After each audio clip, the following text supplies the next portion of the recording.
A father blames Scientology for breaking up his home. And it's destroyed the family. We've always been a happy family, and that now has been destroyed.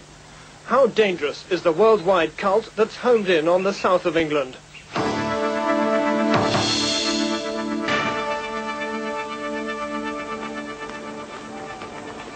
The young woman in black doesn't know it, but the man is about to try to recruit her into the fastest growing cult in Britain. The man doesn't say he's a Scientologist. He simply asks whether she'd like to take a personality test. It's the first step in a recruiting process with a very high success rate.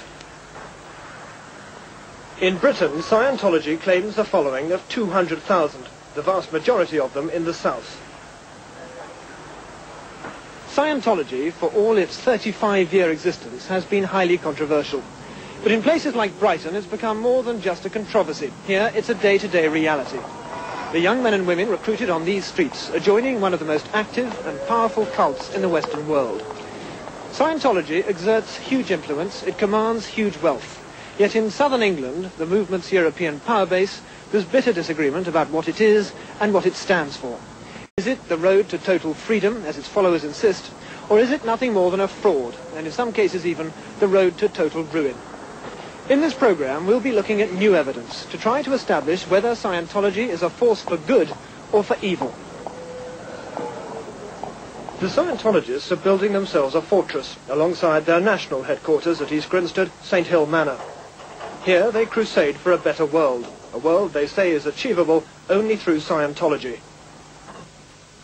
Well, the aims of Scientology are a world without criminality, without insanity, without war, where, good men can flourish and prosper and achieve their goals. And it's very important that people are free to pursue their own course in life. They're free to seek spiritual freedom, and that they're not hindered in any way in doing this. Throughout St. Hill are images of the founder and guru of Scientology, American Lafayette Ron Hubbard.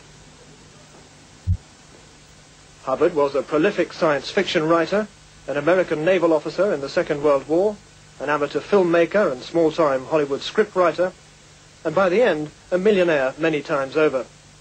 Hubbard died last year, but his personality still dominates the cult. His office is kept like a shrine, untouched since his last visit there 20 years ago. Hubbard is dead, but his writings live on in the St. Hill Library. Everything he wrote is here, and his word is the gospel. In particular, the Bible of Scientology, Dianetics. Another important legacy of Hubbard's is the E-meter. Most recruits to Scientology have at least one session like this. The E-meter is based on lie detector principles. Scientologists say it measures stress. Trainee counselors are asked to try it out on teddy bears. Hubbard taught that human beings were hindered in developing their full potential by negative experiences they don't even remember. Engrams, he called them. If people could bring these to the surface and overcome them, they'd be well on the road to total freedom. So the E-meter is just a tool in a process of spiritual therapy which the cult calls auditing. It's called auditing because the practitioner listens mostly. He asks questions and listens to the answers. So really it's a question of directing the person's attention and getting how they feel about it, and perhaps getting them to have a look at new viewpoints on life they haven't looked at before. And the result is that the person sort of says, hey, I didn't know that before. They realize something, Auditing is supposed to take student Scientologists all the way up the road to freedom. Their ultimate aim is to take control over every aspect of their lives. But the Scientology leadership insists it's not just dogma. They point to their anti-drugs campaigns to show how they're working for the public good. And as further evidence of their good intentions, they single out their bitter opposition to psychiatric methods. Well, unfortunately, ordinary psychiatric treatment consists of brain surgery, it consists of electric shock treatment, or it consists of drugs. All of these are an attempt to chemically treat something which is more than likely spiritual in nature. So therefore, I could not condone such treatment. It's a basic infringement of human rights to subject someone to electric shock. You might as well just beat them over the head with a baseball bat.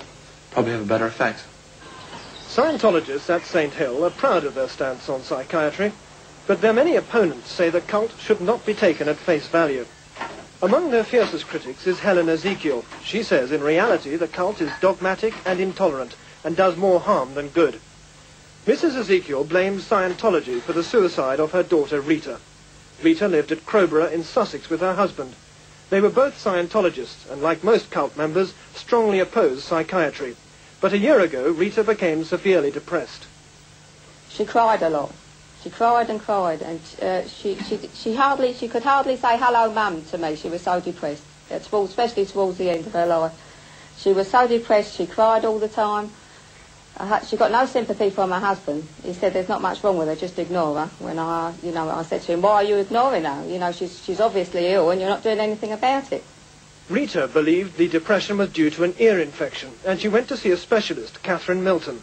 Catherine Milton tested Rita's ear, and she asked her a few questions about herself, and she told Rita that the problem was more psychological than physical, and that she desperately needed to seek psychiatric help.